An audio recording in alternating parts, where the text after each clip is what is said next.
नमस्कार, मैं शुभमिता। आप देख रहे हैं आईडीटीवी इंद्रधनुष। आज मैं फिर हाजिर हूँ भूले बिसरे लीडर्स की अगली कड़ी लेकर। आज के इस एपिसोड में मैं एक ऐसे नेता के बारे में बात करूंगी जो झारखंड राज्य के एक प्रमुख राजनीति नेता और सामाजिक कार्यकर्ता रहे हैं। मैं बात कर रही हूँ राज्य के दिग्गज नेता रहे सूरज मंडल की, जिन्हें झारखंड टाइगर के नाम से भी जाना जाता है। उनका नाम झारखंड के आदिवासी और दलित समाज के लिए संघर्ष करने वाले नेताओं में प्रमुखता से लिया जाता है। सूरज मंडल ने झारखंड अलग राज्य आंदोलन में एक महत्वपूर्ण भूमिका निभाई थी। अगर सूरज मंडल की राजनीतिक सफर की बात करें तो 2 फरवरी 1949 में झारखंड के जामताड़ा करमाटांड़ देवलबाड़ी में जन्मे सूरज मंडल का राजनीतिक सफर युवा कांग्रेस से शुरू हुआ था। पहली बार वो पोडियाहाट विधानसभा से जीतकर बिहार विधानसभा में 1980 से 1991 तक विधायक रहे। ऐसा कहा जाता है कि मुख्यमंत्री लालू यादव के शासनकाल में वे उनके बहुत करीब थे।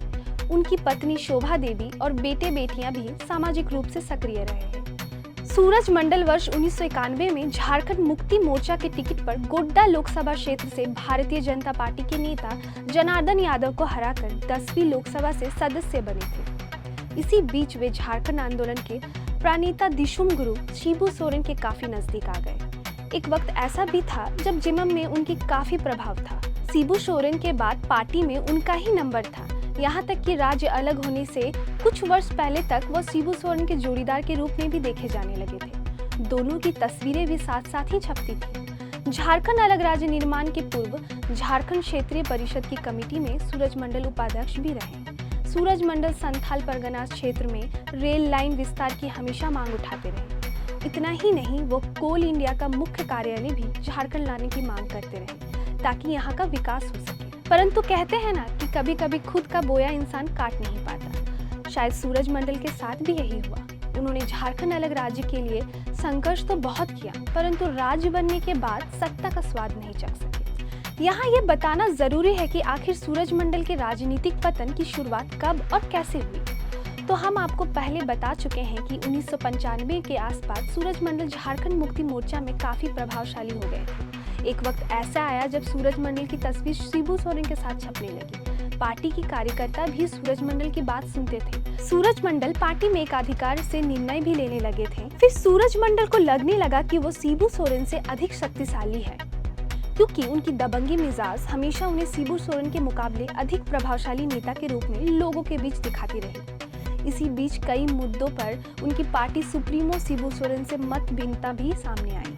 धीरे धीरे यह मत भिन्नता टकराव का रूप लेने लगी। इसी तकरार और टकराव के कारण सूरज मंडल ने झारखंड मुक्ति मोर्चा से अलग होने का फैसला कर लिया। उन्हें लगा कि वो खुद अपनी पार्टी बना लेंगे और चला भी लेंगे।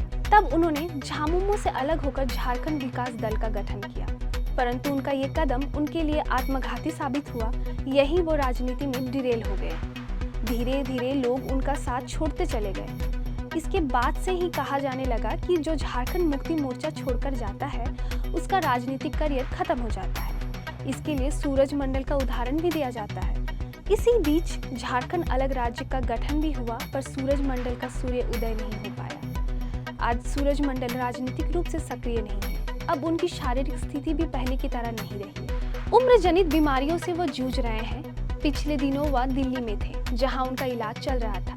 हालांकि इक्के दुक्के उनके बयान आज भी मीडिया की सुर्खियां बनाते हैं। पर सूरज मंडल ऐसे नेता हैं जो भले ही राजनीतिक हाशिए पर हो, पर झारखंड निर्माण में उनका योगदान को भुलाया नहीं जा सकता। झारखंड राज्य बनने के बाद भी सूरज मंडल सामाजिक और राजनीतिक गतिविधियों में सक्रिय भूमिका निभाते रहे। उनकी राजनीति का मुख्य उद्देश्य समाज के सबसे वंचित वर्ग को न्याय दिलाना और उनकी आवाज को सरकार और मुख्य धारा की राजनीति में प्रभाव रूपी से प्रस्तुत करना रहा। उन्होंने भूमि अधिकार, रोजगार, शिक्षा और आदिवासी संस्कृति के संरक्षण के मुद्दों पर कई बार आवाज उठाई।